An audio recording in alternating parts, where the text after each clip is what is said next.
Chicago Bulls take a tough L, 124-104 to the Oklahoma City Thunder. Not the way you wanted to start the season off in the slightest. Ringo, listen, I mean, what'd you see that led to this loss? I mean, I got Hayes and my brothers over here. It's a lot of what we saw last season. I mean, it's been a lot of what we saw the last two seasons, though. Yeah. There's you still not getting the ball down low to Vooch in the post. I mean, the only two things that we saw that improved was they're taking more threes. They took more threes. They didn't make more threes, but they took them. And yeah, they didn't make more threes. And Kobe looks like a starting PG. Yeah, Kobe looks like a starting PG, and P will showed you some stuff. Outside of that, it's been the same conversation for the last 2.5 years.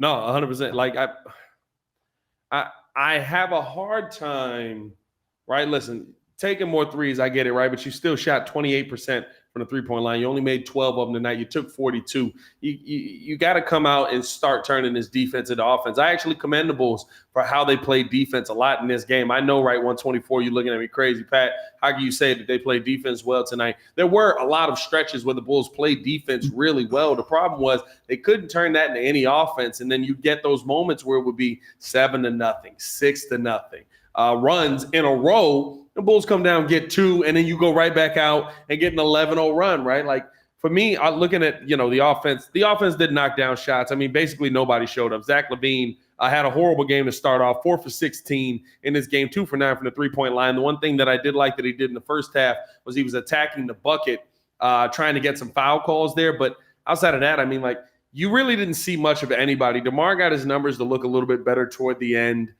There was such a consistent – the number one thing for me that was the most consistent thing that I think did irritate me is looking at the lack of utilization when it came to how you're using the players you have. Number one player for me that we didn't see used well, Nikola Vucevic. I mean, you basically ran a high pick and roll or had him in the high post the entire game. You're handing the ball off to a three-point shooter, setting a screen to try and get them an open look. But you had a mismatch all night that literally both big men exploited. Nikola Vucevic and Andre Drummond exploited with Chet guarding him. And because they were shading to try and keep passes from entering the post, you completely go away from it because you can't throw an entry pass into the post. We're having the same conversation as last year. And I guess maybe we shouldn't be surprised, right? They only added Javon Carter and Torrey Craig, who – Torrey Craig to me gave you a lot tonight. He ended up putting up 11 points for you. I thought Torrey Craig did some really good things. 11 points, gave you 7 rebounds, 4 for 6 from the field, 3 for 4 from the three-point line. I like the addition of Torrey Craig. Javon Carter really didn't show me too much. P-Kid has been saying this the whole time, that he's not a starting point guard in the league, and he didn't come out and have the greatest showing as a bench PG either. Yeah, listen. These are going to be our additions, so I feel like at some point Billy's gotta kind of figure out what he's going to do with the rotations. But I mean, it's pretty much it's what I've been saying all year, and it's something that I put in a video on the Chicago Bulls Breeze. Like, yo, if you're not going to use Vooch, yeah, you need to trade him. I wasn't saying that because I don't like Vooch. He's not going to use him. They just said it. Drummond was +8 when he was on the floor. Drummond played exceptionally well. Phenomenally. He was playing Chet. He was defending Chet up the court and winning that match. Yeah, I mean, he was playing exceptionally well. You pretty much dominated.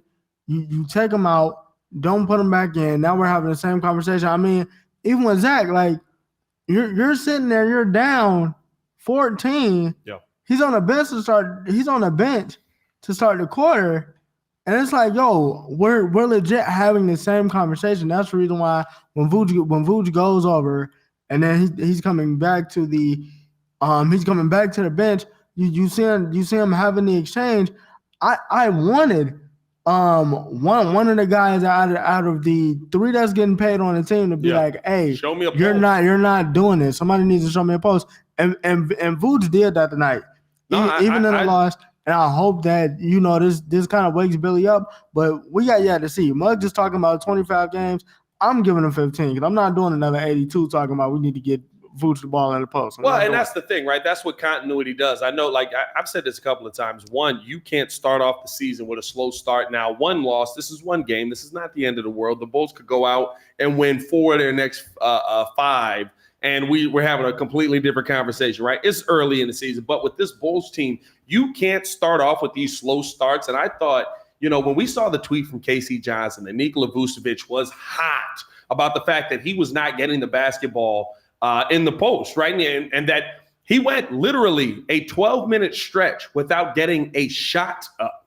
A 12-minute stretch without getting a shot up. That's completely unacceptable. And it's a lack of utilization of what your big man can do, especially on a night like tonight. I'm not sitting here asking you to make Nikola Vucevic, Nikola Jokic, but what I am sitting here asking you to do is when you have a mismatch, you exploit that mismatch because there's no mismatch anywhere else. Lou Dort guarding DeMar DeRozan is not a mismatch. Jalen Williams guarding Zach LaVine is not a mismatch. Unfortunately, we can say that about this team right now. But you had one mismatch on the floor and you refused to exploit it. And to me, that is a reason why when you go through those droughts, I said preseason, when we're going through these droughts, get the ball to this guy, whoever this guy is. Get the ball to the guy that has the mismatch. That's the guaranteed bucket because you can't have 11-0 runs, 6-0 runs, 12-0 runs, back to back to back after you get 1 or 2 buckets in a row. And even when the Bulls would go on a run, the Bulls took the lead in the second half. Starting the second half, 7-0 run. They responded with 2 back-to-back 8-0 runs. Yeah. I believe they had a 16-4 run at one point. Yep. And I told you, I said, okay, they punched him in the mouth. Okay, so he came right back to, okay, I like that. I like that. Yeah, watch this. I've had that experience when you hit somebody as hard as you can. That's why I brought that up. That was a terrifying day. Hey man, but nah, man, it's like it's the same old conversation. Yes, you want things to change, but bro, it has to start with Billy. Yeah, it got to start with Billy. And Billy Donovan, he basically gave you pretty much a 10-man rotation in this game. 10 guys playing over 15 minutes. I thought you could have played Drummond a ton more. And again, we're having a conversation on the in-game adjustments. Adjusting in game would have been, yes, this is my game plan, but Andre Drummond is dominating when he's out there. We're going to play Andre Drummond with Torrey Craig Moore. That is a lineup that worked tonight. And I like that because I loved that lineup tonight. The game, even when that lineup was out there, the game was close, but you saw the hustle, right? Yeah. Like because now it's not just Drummond on the boards. Torrey Craig knows how to rebound, so now you got those hustle guys out there, but there's no point of having those hustle guys out there if you're consistently not converting when you're getting these turnovers. They had, I think, going into the third quarter, they had 7 steals, I believe. I do believe that you're right on that as well. Let's look at some first half stats here. Let's see. Steals, they had 8 steals going into the first and are going into the third quarter. Yeah. The Bulls did some things defensively well, but that's the problem though. Defensively, this team looked good. I know, again, 124 points. How can you say defensively this team looked good? They had those defensive moments that you have in the modern NBA.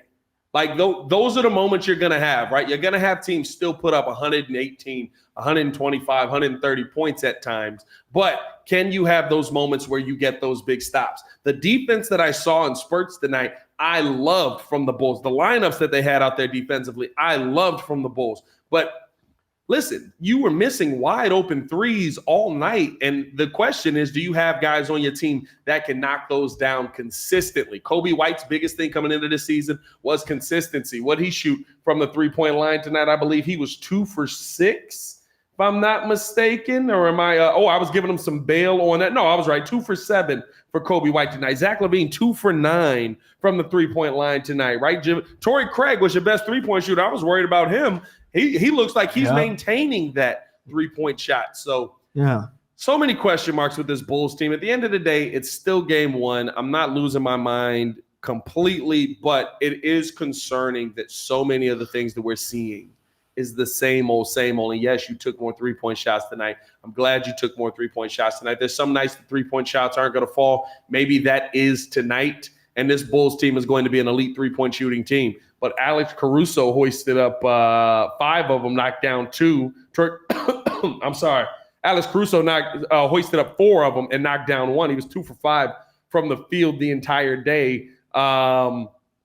DeMar DeRozan took 3, knocked down 1. P. Will took 4, knocked down none. Like, if that's the game plan you're going to go with, those can't be the numbers coming out of it. You can't talk about 28% from the field. And the thing is, like, after a while, they just, I don't know, it felt like to me that they just stopped contesting. They was like, let them have that. Let them shoot. I mean, they were getting open shots. They were getting open shots all day. I actually like how they created some of their open looks as well. It was off of the screen. And there are moments where you want to see that. But when you have it's just an adjustment. It's an in-the-brain adjustment to me to say, we're not scoring right here. I know they're going to take away DeMar DeRozan. What do I have on my team right now that they can't stop unless they foul? That was Vooch tonight. It's not going to be Vooch every night. But tonight it was Vooch, and you didn't take advantage of it. And you wanted to hoist up threes when they weren't going in. And everyone could see that they weren't going in. I get it. That's the open shot. I get it. We want to change our shot profile. But you also want to be able to keep the game close. In a game like this, some games you're not going to be able to make shots. That's just what it is. So, I don't know, man. We'll see. We'll be back here Friday. I believe Ringo and P. Kid will be on the call Friday. Sir. That'll be a lit time for you guys in here as well, man. Definitely. Yeah, I mean, keeping it fire, keeping it fresh, keeping it. I don't know. Keep it Hey, man, I'm irritated right now. Hey, let us know how you guys feel in the comments below. I'm sure you're irritated right along with us. As always, man, it's your boy Pat the Designer. Back at it again. Bulls take the L. Y'all stay safe out there, Chicago. Peace.